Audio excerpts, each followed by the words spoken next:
Could you imagine being in mountains in that? I don't need to imagine because I'm going to do it tomorrow. What fuck? There's some large holes here. No. Servus! That means hello.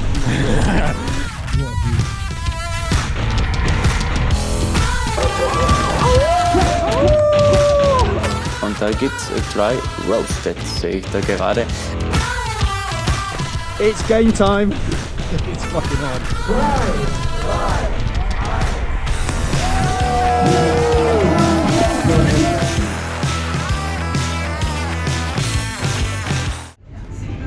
We need to get the glacier in there. Just wait 5 minutes, honestly. Are you excited? What did you think when we were landing and you saw the very, very high mountains? Yes! I'll be honest, I was a little bit worried. I was a little bit concerned. We're concerned for two reasons. We're concerned the mountains are high, and we're concerned that Joe doesn't have his G-hit card. Is it something Joe doesn't have? That's your passport to not doing the fun run. So we think Joe's going to end up in 15k because he'll have convinced the race organisers. Please let me do it. Gals, are you excited? Why?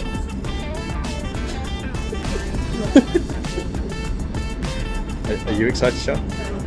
So excited. They're not excited. I'm disappointed.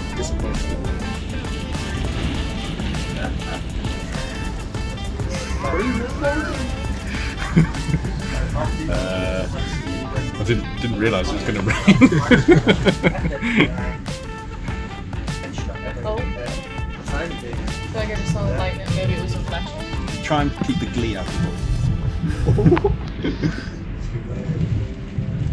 Hello and welcome back to the channel where today I have got another ultramarathon for you. The race today takes place in the Tirol region of Austria and it is called the Pitz Alpine Glacier Trail. Now technically the Pitz Alpine Glacier Trail comprises 6 different events, the shortest being just 15 kilometers and the longest being a whopping 105 kilometers. We were going to enter the P60, an intermediate length race which is billed as being 60 kilometers long. Each of the races start and finish in the picturesque Austrian ski resort of Mandarfen. The P60 is composed of 3 different loops, all of which are around 20 kilometers in length, and all of which start and finish in Mandarfen. The highest point in the race sees you ascend to very nearly the summit of a mountain called the Mittagskogel, and ultimately you reach an elevation of 3,070 meters above sea level. One of the unique aspects of this race is that from the Mittagskogel you descend onto the Mittelbergferner Glacier at a little over 2,500 meters above sea level. Part of the uniqueness of this race is that you need specialized snow spikes in order to run across the glacier at all, which I'm sure will pose a slightly different challenge to what I'm used to. Finally, it wasn't just going to be me running the race by myself today. I was going to be joined by my erstwhile running companion Ieuan, as well as my brother Joe. Both of these guys have dipped their toes into the field of ultra running before, but I think I'm right in saying that the Pitz Alpine Glacier Trail would represent their first big challenge in their ultra running careers so far. From our accommodation, Ieuan and I could see the route that we would have to take tomorrow. First up the Mittagskogel at 3,070 meters, then the second loop a long trek along a valley peaking at 2,565 meters, and one last push up the mountain of Sass, which peaks at 2,717 meters. Okay, Ieuan. First impressions. That's where we're running tomorrow. How are you feeling? It's quite big. It is quite big, isn't it? That is the Mittagskogel, which is 3,100 meters. What do you reckon, CB? It's like a little dander. A little what? Half an hour up and down.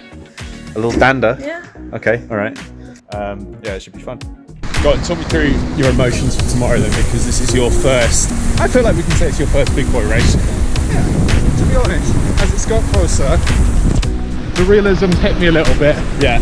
I think 6 months ago I was referring to the last loop as the little bitch boy loop. I don't think I'm going to be calling it that tomorrow. I don't think so, no. Your preparation it's certainly got better than Joe's, I would say. Joe's had a bit of a rotten time of it. He's still training, he's coming later. Yours has been alright. Yeah, I did my last trail marathon about 3 weeks ago. with a nice detour to see Paul's Knob I'd forgotten Paul's in knob. Wendy Woods. Lovely. I touched the tip, so that was good. Yeah, it could be a little bit sketchy in the dark. That. I'm looking forward to it. Yeah, I think the only downside of it being in the dark is that we won't get the views from the top. But Oh, you never know, we might get some kind of like twilight. Hopefully, by the time we get to the glacier, it's not going to be pitch black. I think the sun is due to rise at about 6. Oh, okay. So, no. If it's light by the time we're at the glacier, we're fucked. At least this is the only time I'm going to say this, at least there are 3 different peaks we climb. So we will get a good view from at least the third. Yeah. Whether we're both too shagged, or whether we're all too shagged, I should say, to enjoy it, that remains to be seen. I'm going to hate you by the end of this. Why? I can tell already. Why? Because you're just going to be doing fine. Mate, I don't think so. I learned many lessons. I learned many lessons in the Transvolcania, and one was that I'm not as fit as I think I am. 2 is I don't have as much experience at these kind of races as I like to think I do. And 3 is like, don't take anything for granted because things can change quickly. No matter how good an athlete is, I saw people much fitter than me stretching off the mountain. So if we just go slow and churn out the miles at our own pace, we'll be fine, I think. We'll be alright. But I'm so indescribably excited. I mean, look at that! Look at that! How could you not be excited? I'm in a gorgeous place, like one of the most stunning places I've ever been, with one of my mates. Another one soon to come. Look at all of that. Look at that. I just can't wait.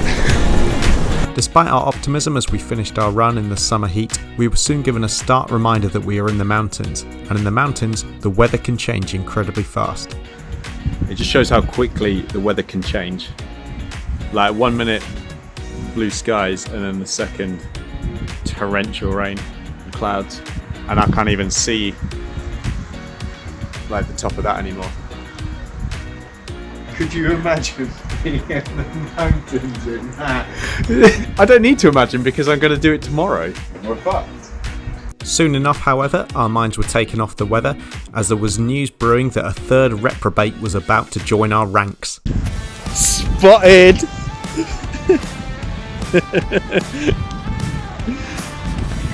Nice weather, isn't it, mate?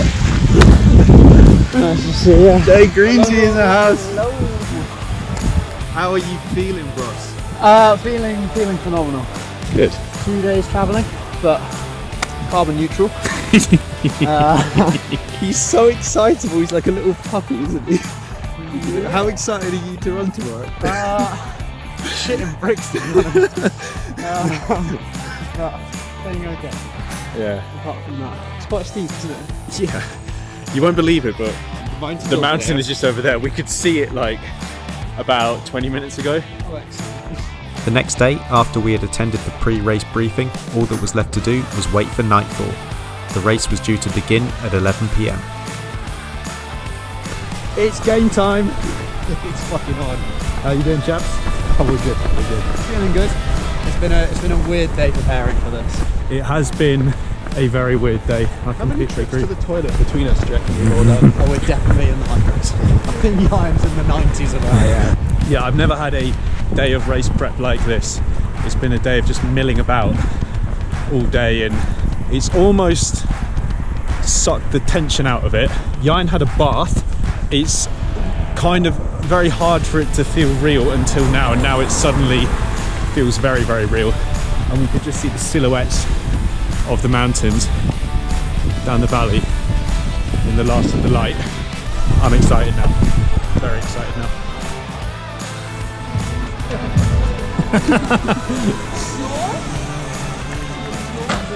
How you doing? Mate, fucking awesome. He's already appeared on Austrian TV. Yeah, talking about my pedo gloves. Yep. Quite why they're Peter gloves, we still don't know.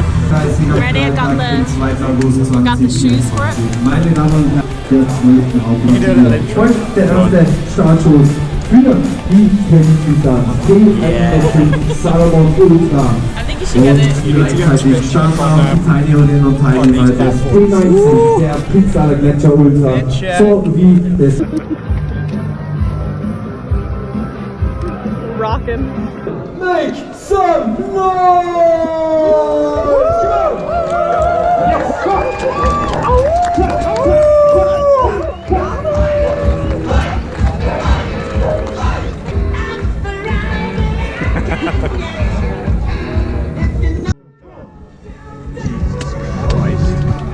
This is the second time we've heard this in the last 10 minutes. All I can think about is Arrested Development. Like Joe with the knife in his mouth. Like,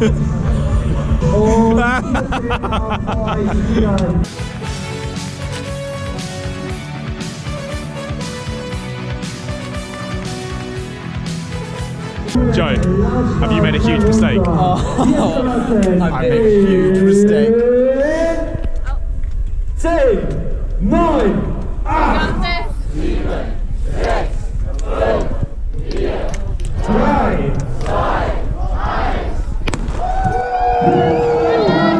Got this.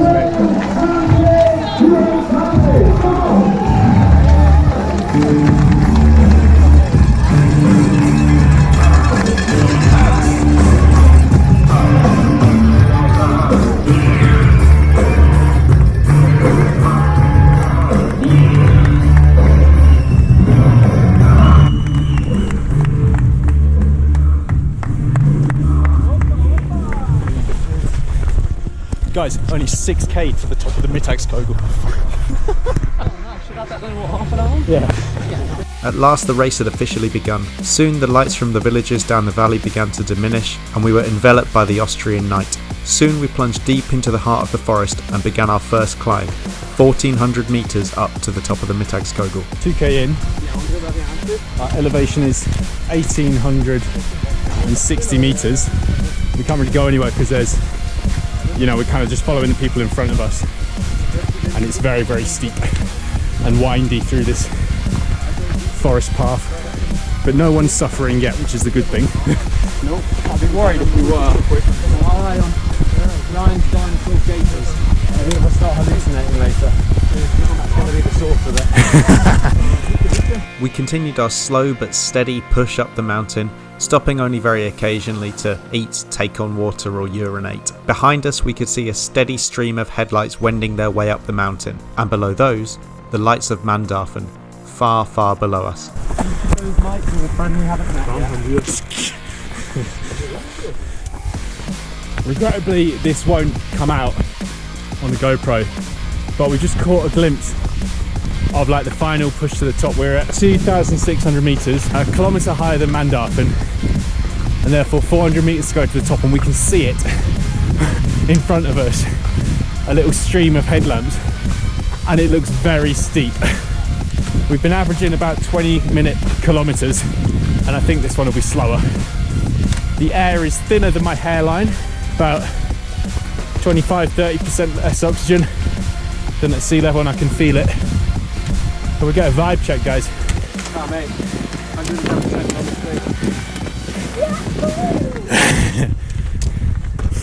the Nice. Let's crack on to the top. Despite the fact that we've been averaging over 200 metres of elevation climbed per horizontal kilometre in the race so far, as we approached the summit the path got if anything even steeper. Nevertheless, the heady heights of the Mittagskogel were nearly in our sights. Jesus, man. We reached the summit at a little over 3,000 metres, and we're heading down to the glacier now. It is raining, so we've all got coats on, waterproof trousers, and I'm attacking the candy kittens. Started to drop in temperature a bit. Getting a bit misty. But spirits high. Spirits are high. I've got my busy bangs next to a candy kitten. Yeah, and the speed goat is storming ahead.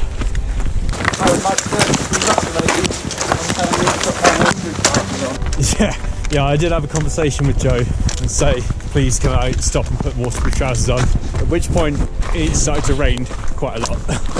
It was wet, cold and miserable at this altitude, and we didn't even have any good views to compensate us for that fact. Patches of snow were also beginning to appear as well, indicating that the glacier couldn't be too far off. Not quite snow spikes yet maybe, but not far off. Yeah, I would just walk, man. There is no point running. We can see the Glacier Express. That's where you get them on. Yes, it is, yeah, you're right. Swift descent there. Eventually we encountered the first of many aid stations along this route at the Glacier Express ski lift. We made this pit stop a quick one, taking on food and water nice and rapidly because we didn't want to be in the rain and cold any longer than we had to. Before too long, we found ourselves at the head of the glacier. Yes, this is Glacier Rise. Yeah, bud. Yeah. I think there's really no need to run on this. No, I am in agreement. Yeah. Remember, watch out for the holes.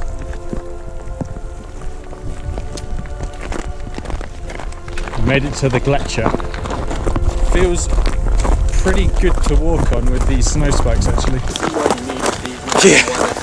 Yeah. There's some large holes here.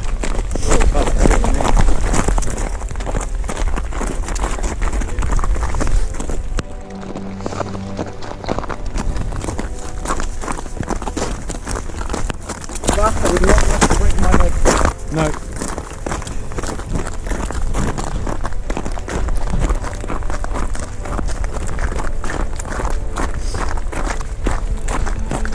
We've been on the go for almost exactly 3 hours now. We are at 9.7k and we've dropped down to nearly 2,500 meters. It's been raining for the last hour. And I'm not going to lie, it has dampened my spirits somewhat. Has it dampened your spirits? My spirits remain intact. Yeah? I'd say I'm definitely nowhere near a 10 out of 10. But it's nice to see my coat works. And it's nice to see my waterproof trousers work. That's good. So, 2 huge wins for me. Yeah. I'm warm, which is the main thing. Yeah, I'm not cold. That's always nice. How are you faring, Ieuan? Alright, currently fucking running across the glacier. Big hole, big hole. I'm not sure I'm enjoying the running, but the hiking, that's fine. Yeah. Fine, a little bit of rain, my coat's working as well. I'm thinking they're people. Yeah, these are not people, these are tripods, which we can follow along the glacier. I've got to say, it's not the easiest surface to run over either. It's very undulating, very up and down, and it's cambered a lot to the left. But still, it's not every day you run across a glacier. At around 3.5 hours into the race, I began to feel really nauseous. I'm no stranger to this sensation, having experienced such misery on the Transvolcania, but suffice to say I didn't enjoy it anymore here, particularly because it was night time and it was raining. I think the most concerning thing for me was the fact that we were only about 12 kilometres into the race but had been on the go for about 3.5 hours. If I was feeling this awful this early on, it was definitely a bad sign for the rest of the race, given that it would take a particularly long time to finish this one at our current pace. So I found the descent horrible.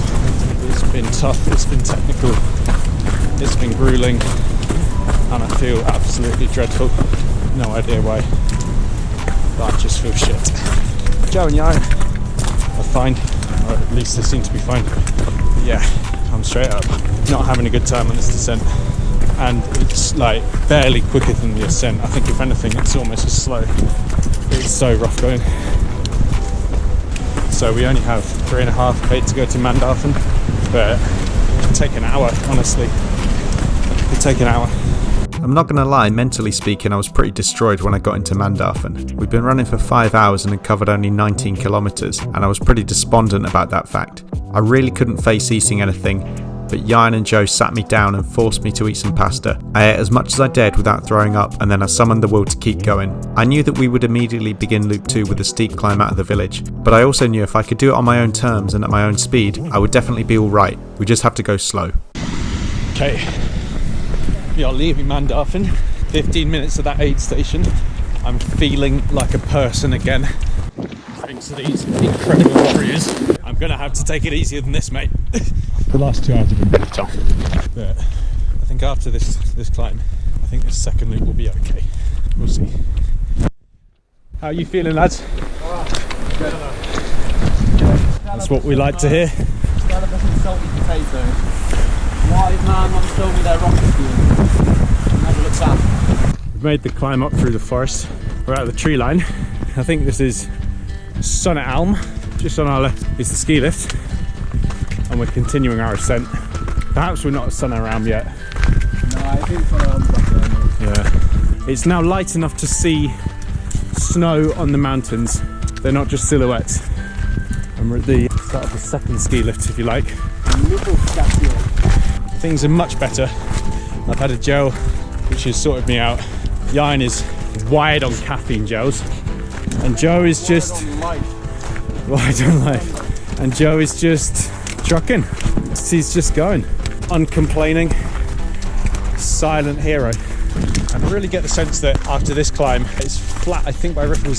There's another shorter climb. And then after that, we've really broken the back of this second loop. I know what you guys think. Yeah. Well, we've done half the climbing for the whole course, and yes, 1,100 of it is one big nasty boy at the end. Yeah. So Yes. we're expecting some flatter, runnable territory coming up. We've been on the go exactly 6 hours, which makes it 5 a.m. Sunrise is in a little under an hour. I said the GoPro still can't pick up shit. There's a lovely lake down there. You can't fucking see it. Well, we can see it, but the GoPro can't. We've done quite a lot of climbing off the second loop. There's another little ascent. I say little, probably 200 or so meters. Yeah, we're doing all right. Oh, I've got excrement on my finger. Oh no. Oh. Aside from the poo on my finger, all is well. Important milestone reached. We now no longer need head torches. Hey lad! Would you like me to turn off your red torch? Alright. Okay. We can see the lake, or rather, you can see the lake, and we can start to see some stunning views.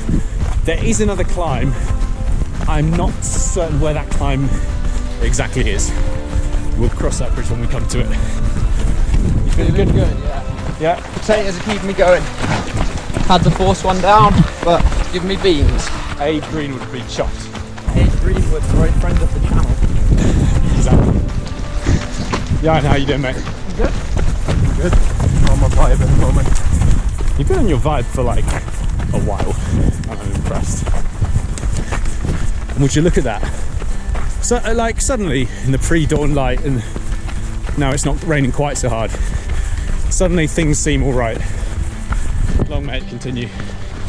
At last, with the sun having finally risen, we could enjoy the exquisite scenery that was all around us. This section of the course in the middle of lap 2 was one of the few parts which was actually quite flat, at least relatively speaking, although the path remained very technical and progress was still slow. Despite this, however, all of our spirits remained high.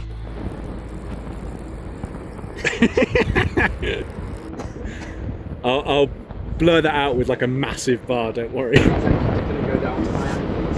Sure, yeah. Update. We're at 27k, which is probably like 18-19k to Mandarfen. It's not too bad terrain. Joey's flagging a little bit, but more importantly, Ieuan's gone for a shit. He's the first to cave in the shit Olympics. That's a good boulder, but we're still plodding along. None of us, least of all Ieuan, was aware that this foray to the toilet would be the first of many, and it was about to go from faintly amusing to downright dangerous. For the meantime, however, unaware that anything was untoward, we just kept going along, indulging in the rare luxury of running on a flat path for once in this race. Yeah, that's close. Hallo. Hier rüber jetzt zur nächsten Ladestation ist. 10,9 Kilometer. Ja, perfekt. Tschüss, vielen Dank. Tschüss. Ciao. Danke. I'll take this picture. Go. You want to run a together? Run? We're having Why not? You're making good time. I mean, we're walking this bit. this one is back from the dead. Yeah. How do you find the route? I don't know. Shit, then shitter, and now okay. Now The okay. first step I thought was absolutely It was brutal, but the steep ascent and the technical descent where you like couldn't safely run. Yeah. But now like this, I thought was like. Oh yeah, this is amazing. Yeah. What's your name, bud? I'm Simon. Simon. Nice to meet you. Nice to meet you, Mick. And then this is Joe and Ieuan. Where are you from, if I may ask? England. Okay. Scotland. And how did you train for this? Like badly. You don't have like any mountains of altitude? No. Which distance are you doing? I'm doing a 105. Oh, wow. Fuck me. Fuck it. I'm doing the 60. Yeah. Which is in many ways my first proper race. Yeah, same. It's my first ever race. Apart from a half marathon that I did age 10 and 11. Bro, that's hardcore. Like I'm 18. I couldn't turn up at the only race before. Yeah. Shortly after meeting Simon, however, I was a bit too ambitious descending down a slippery rock and I fell and badly bruised my rib. Preferring to walk off this injury, we told Simon to leave us behind and he ran on ahead. You're right, mate. On the plus side, this did give us more time to have some interactions with the local Austrian fauna. Despite being flat, this narrow path was incredibly technical and our progress was still agonisingly slow. It therefore felt like a relative slog to get to the highest point on the second loop. We're at the highest point on loop 2. Ieuan's had the best potato of his life, the best experience of his life. Salad. The situation is this: we are all of us, to a man, shagged, like gone, but it's 11k to Mandarfen and every single one of those kilometres is downhill. So I reckon we should crack on because we've got 900 metres to lose. Beautiful. Nice. Alright, you GTG? GTG. Sick. After finally reaching the end of this long valley and crossing the Tashak back river, there remained only a short climb up to Tashak House Mountain Hut. This was a particularly nice milestone to reach because it meant that the rest of this loop was all downhill all the way to Mandarfen. Despite this, Ieuan's mood remained grim. His gastrointestinal problems were worsening and it didn't seem that they would improve anytime soon. The only question was whether he would drop out when he got back to Mandarfen or whether he would keep going. The gates. Good. Yeah. Okay. Bro, made it. Dankeschön! Lads, I think I'm right in saying everyone's got like a third or fourth wind. Is that correct? Servus. Now be accurate. Servus. I think that means hello. I'm not sure. Joe's been learning Austrian. Hello. Hello! Danke. I'm feeling amazing suddenly. Body feels good. Legs could be better. I think that's the story of the day. I feel like I want a pair of Vaporflies and I'll run 330s all the way to Mandarfen at this point. Mate, that might be slight exaggeration. Ieuan's got more than a second wind. Ieuan's got wind in something else. He's had several poos. How's your tummy? Better. Good. Do you think the run to Mandarfen will be alright if we're at this pace? Yeah. Cool, alright. Yeah, the situation is this: we've got probably a little less than 7k now, maybe 6.5. Until we finish the second loop. Until we finish the second loop in Mandarfen. Perhaps 350 metres of elevation to lose. And the path is amazing now, suddenly. It looks like this. After a slog for, I would say, 2 or 3 hours, it suddenly feels like a bit of a cruise at the 40.6 kilometre mark. I was saying to Ieuan earlier, I just feel like my ass has been handed to me all day. Like it's just, this race has just been kicking me in the nads from minute 1. I'm sure Ieuan agrees. Dankeschön. The only person who, on the surface, who's not been affected is Joe. Joe's been a fucking machine all day, and not just a machine. He's been bringing good vibes only. He's been making sure we're okay. Every single time he sees another runner stopped, he's like, "Are you all right? How are you doing?" And he's learning Austrian. He's poorly. He's chatting to everyone. He's made friends. I don't think I'm going too far to say he's the perfect ultra running companion. Would you agree, Ieuan? I'll go that far. I think that goes both ways though. You pull me up and I've been down. Mate, you've excelled yourself today. Because I think if I can be brutally honest, I was thinking that you might be finding it the toughest. just purely because your training has just been a disaster class. Oh, it's been alright. It really hasn't. But Joe's like dragged my ass around the first hill. Joe's dragged Ieuan's ass around the second loop. Yeah, he's been astonishing all day. Well done, man. Yeah. And I reckon we've only got 45 minutes to Mandarfen, maybe. And then probably only 4 or 5 hours for the last loop, which is you've coined the bitch boy loop. The bitch boy loop, yeah, obviously. Yeah. It's just a cool 1100 meters of ascent in 4.5 kilometers. That should be fine. Don't know what we're complaining about, really. Right, onwards and downwards. And was Jerusalem building it among those dark satanic mills? While Joe and I enjoyed the cruise down into Mandarfen on the gently sloping downhill track, I'm not sure I can say the same for Ieuan. This was a very similar story to the way that I was feeling on the previous loop. We got to the aid station and he immediately bolted to the toilet. However, I was the one who was in for a shock. Hier sieht man es auch wieder gut, hier wird auch wieder der Rucksack gepackt für die nächste Schleife. Schon relativ voll, er hat sicherlich jetzt eine lange Schleife vor sich, weil er da wirklich auch nochmal viel reinpackt. Da ist er jetzt wieder viele Stunden unterwegs, bis er wieder nach Mandarfen zurückbekommt.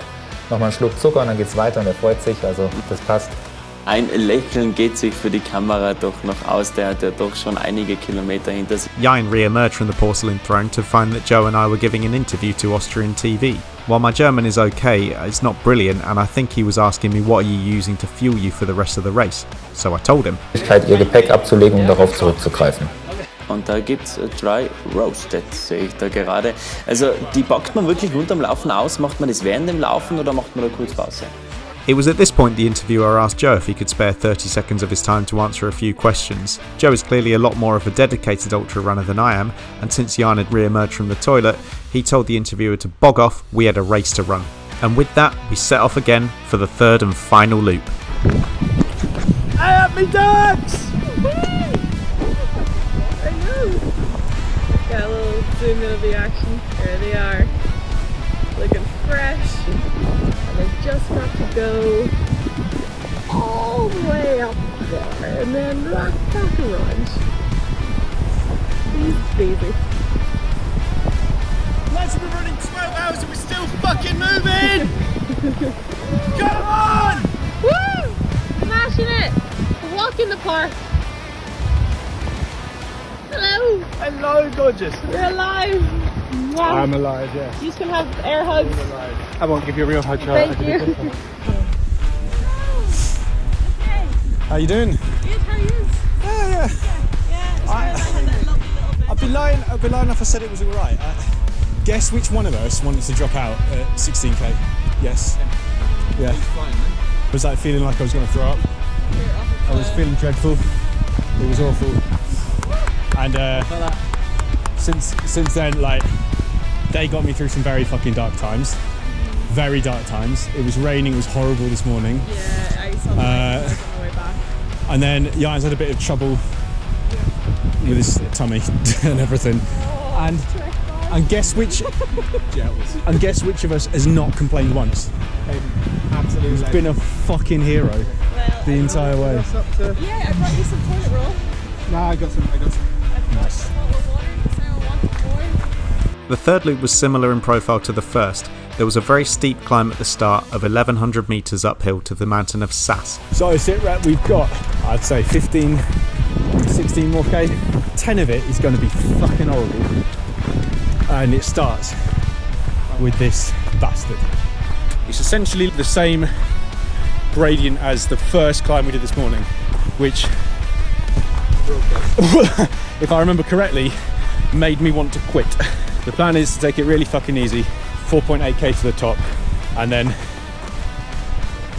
the downhill is going to be slow as well, but we're just going to take all of it slow, all of it easy. We're so close to the end now, metaphorically speaking, not literally. Hey, and at least we can see where we're going, which we couldn't this morning. Right, poles out. At this point in the race, we had been on the go for over 12 hours, and now, staring down the barrel of another 1100 metre climb, Ieuan and Joe were beginning to flag. Although I could tell he was tired, Joe just kept plodding on much as he had done all day without complaint. I was however quite concerned about Ieuan, as he had been losing liquids faster than he could take them back on, and I was concerned now that the temperature was beginning to creep up during the day that he'd be at risk of dehydration. In the meantime, however, he was obstinate in his decision to carry on. Whether or not this would be a foolhardy decision, only time would tell. For now, however, we continued on with our relentless slog up the final peak of the day. This is the path, it's become a river. We're halfway up the mountain, so we've got another 515 metres to climb, or thereabouts. Unfortunately, Ieuan isn't doing so hot. He's just had his like 8th shit of the day. I think he's quite determined to get it done, but at what cost? For now though, he's carrying on. The never-ending uphill climb continued on much the same as it had for the past hour, and eventually the conversation dried up, all of us focused on getting to the top as quickly as possible, while maintaining what little energy reserves we had left. How are you doing, guys? It's been egal. Better? 10 kilometers. Yeah. And 305 meters. Yeah, exactly. Yeah. Right, we can do that so easy. Yeah. And look how far we've come. At long last, after 14 hours on the go, we were hauling ourselves up the final ascent of the entire race. Just 200 metres of vertical climbing stood between us and the summit of Sass, which stood proudly at 2,717 metres above sea level. Last ascent, maybe 200 metres to climb. I'm going up there. And then that's pretty much all the elevation done.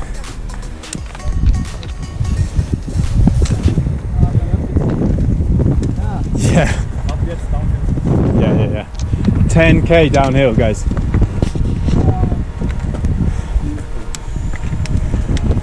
Oh. So guys.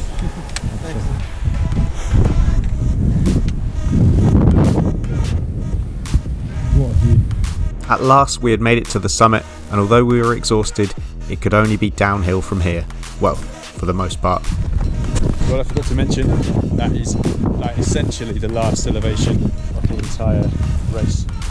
Like there is a little bit because we've got to go back up the valley to Mandarfen, about 5k, but compared to what we've done, it's going to be a piece of piss. Ieuan, how wrecked were you on that one? I was wrecked by 4,000. And maybe more. Yeah. What about you? How I got on that. I don't know, but I'm fucking glad you did. What about you, mate? I'm happier now I'm at the top, certainly. Yeah. It felt like it just went on forever. Yeah, it did, man. That took us 2.5 hours to climb.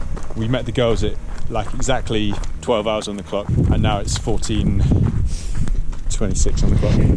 Yeah, there was some slow splits on it, but like there's no shame. We knew it would be rough. So now we've got a technical 5k descent to the valley, and then a 5k. I want to call it a cruise, but it is uphill, but relatively speaking it'll be cruising. The descent down from the summit was not only steep, it was incredibly technical as it passed over a moraine. This ankle twisting collection of boulders ensured that our progress was, if anything, even slower than it had been going uphill.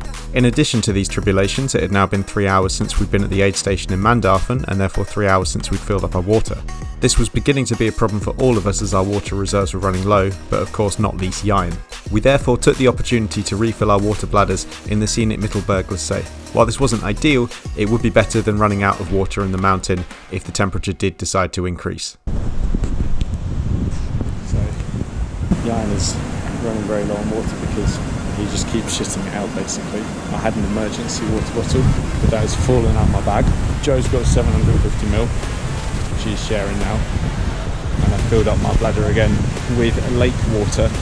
It's about an hour until the next aid station, so hopefully we'll be alright until then. I mean, we've got the river, but I'd rather not drink lake or river water if I can help it. Ultimately, we decided to empty our bladders of lake water and refill them with water from the river, which, although it was fed by the same lake, we decided would be better since it was flowing. Our painstakingly slow descent eventually took us back to the forest, where from here we knew we'd remain below 2,000 metres for the rest of the race, and in fact we'd reach another important milestone pretty much simultaneously. 60k! There's unbelievable excitement. I think everyone's just absolutely knackered.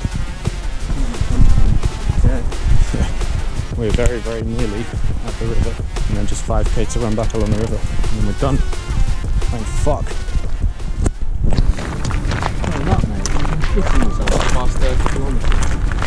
No, I know. But No, last 36. How far we got to go, Joe? under 5k now. We're pretty close to the cut. It's 5:15, and the time is now 4 o'clock. 4 o'clock. 5 to 4, sorry, my bad. 5 to 4. So you've got, what's that? Hour 20? Hour 20 to do 5k. Bags of time. Bags of time. But what is the average 5k time we've run today? Well, we've been going at less than 4 kilometres an hour on average. Yeah, I think it's an hour and a half for a 5k. What we've been averaging. Yeah. However, this is Nicer a road. much nicer path. Ieuan's got a cork in both ends. He's refusing to be sick, and he's refusing to do a schval. He's going! He's fucking running! I should as well clarify, this is the furthest that Ieuan and Joe have now run by some distance. What are we at the moment? 61 and a half. You're on. Beating my PB by 2 kilometres. Beating your elevation by a lot. But 13, 20? 12, 15? It's changing. It'll be fine. I don't ever want to hear anyone say the word cut off ever again, because it'll be fine.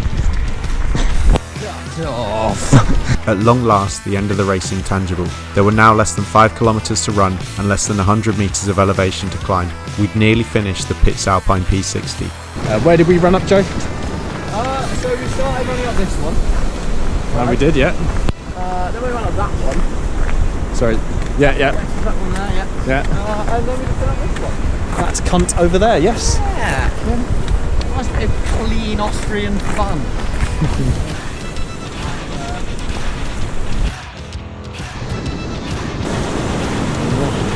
It's there.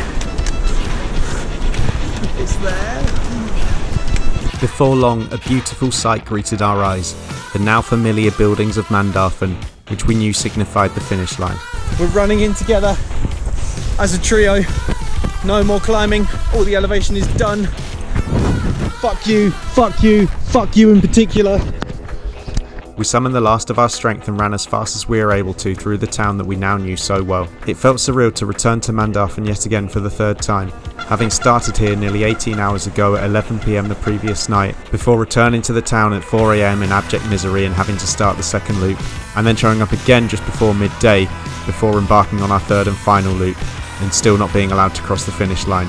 But at last, that was about to change, and we were a few short metres from completing the Pitz Alpine P60. Done it.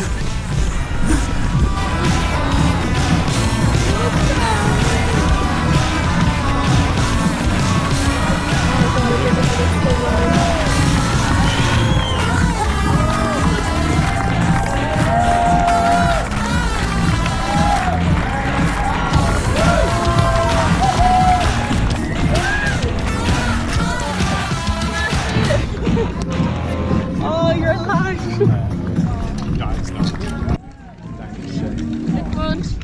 I've never seen a man more ill than Ieuan.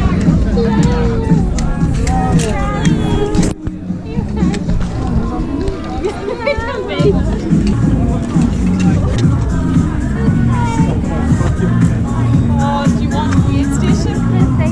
Yeah, you do, mate. Yeah, let's go in. How are you doing? Fine. It's Joseph. Cheers, bro.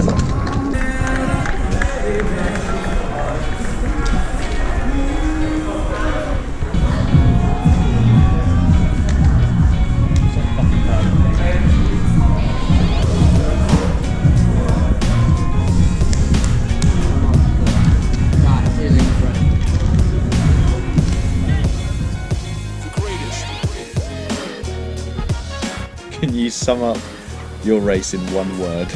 Long.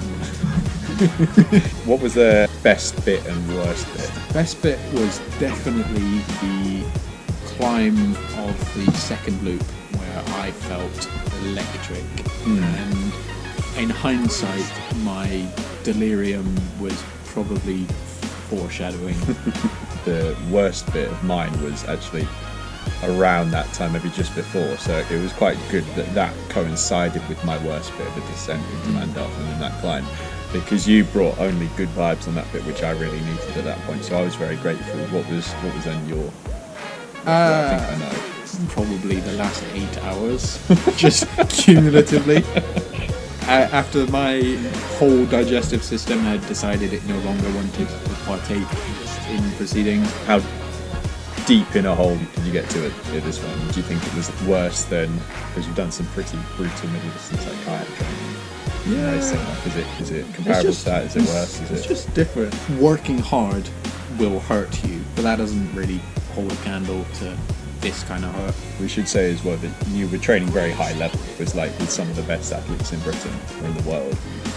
Yeah. I've had lactic before. I've been knackered cardiovascularly before.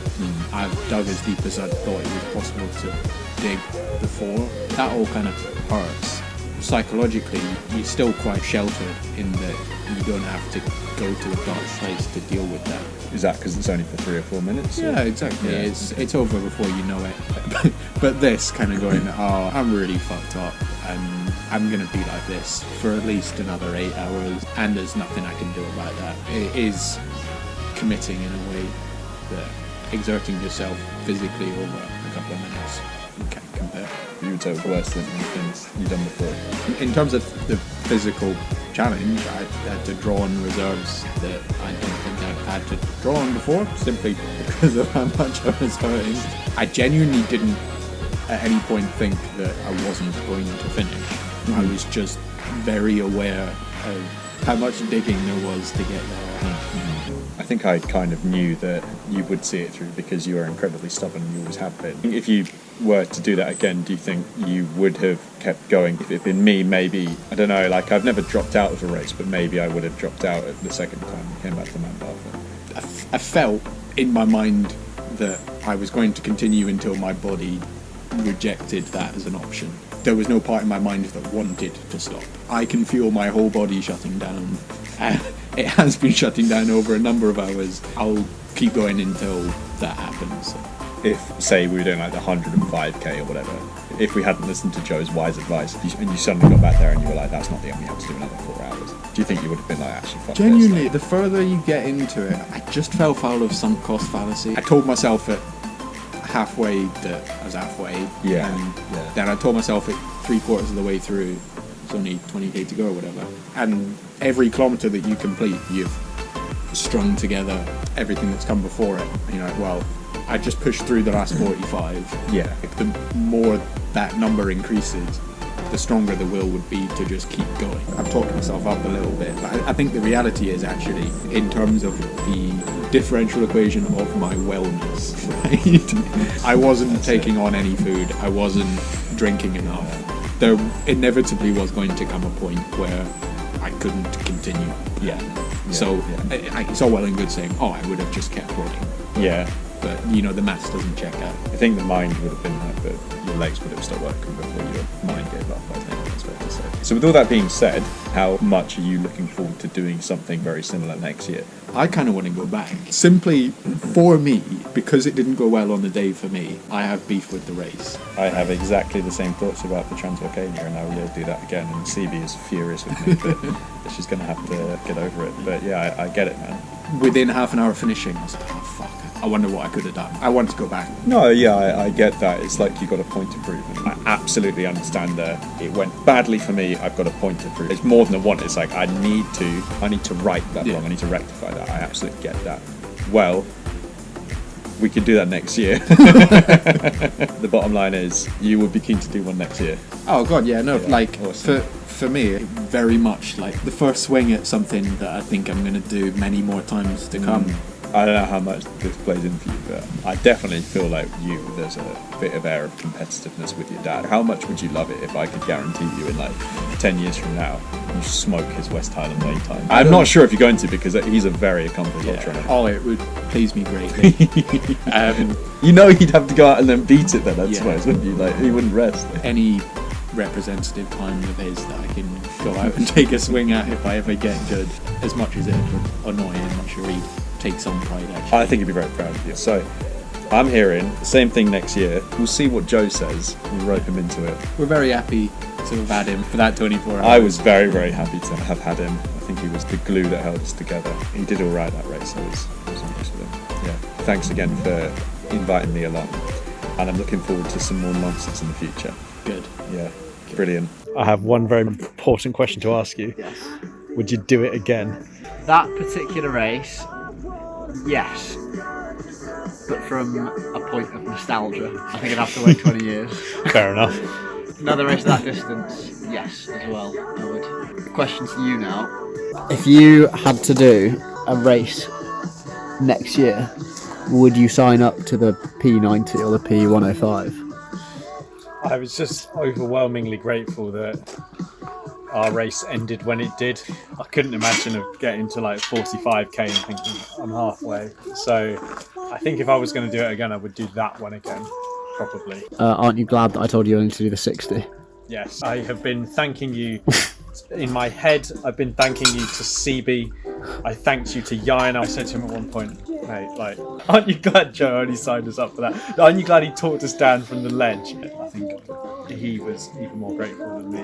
I remember the conversation went something like, Mick was like, oh yeah, I want to do a 100k race, I want to do a 100k race. And at that time I hadn't done anything. Yeah. Like the most I'd run was like 35k, it was like a long run at the weekend. I was like, I can't do 100k, and I'm not gonna say I'm gonna do 100k when I haven't even done 50. And then I was like, but I will do this. I think wise decisions were made by you, and I think wise decisions were made by you all race, to be honest. But I'm glad to hear you do it again. So, same again next year? Next year, absolutely fucking not. Amber, would you? No. Like Definitely not. Yeah. We'll do the same again next year. We'll do the same. No.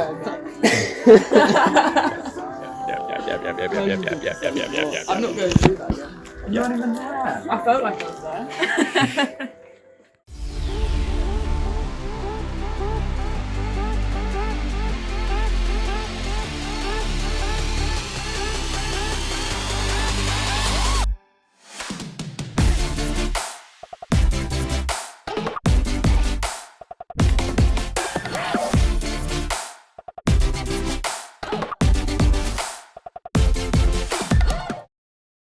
Cut off.